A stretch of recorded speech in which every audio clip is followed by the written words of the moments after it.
Hello, traders. Today is Tuesday, July 15th, and this is my analysis for gold. And we are on the 4 hour time frame to start with. So, on gold, I definitely am still looking at this as an A, B, C correction, and I'm still looking at this as eventually going down in a very big way, maybe even all the way down to about the $3,000 area.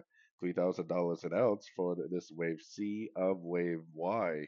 But whether or not this wave B is over is the question. I mean, we had a nice impulsive move down yesterday, but because we didn't hit my target zones, which was these three areas, and because there's just something about it that kind of makes me think that it might just keep on going up, I'm not really convinced that this wave B is over. I think it needs to go up and grab one of these three Fibonacci areas, which for me is the most likely area for this to end in A, B, C of wave B.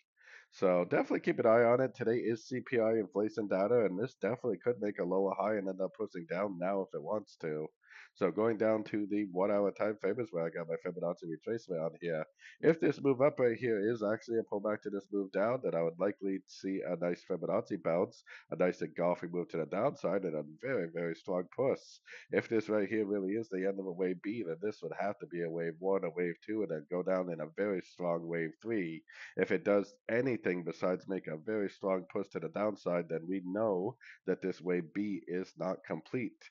And like I said, I actually kind of have a feeling that the wave B may not be over just because it didn't hit my target area. And the daily time frame is still up. The weekly time frame is still up. The monthly time frame is still up.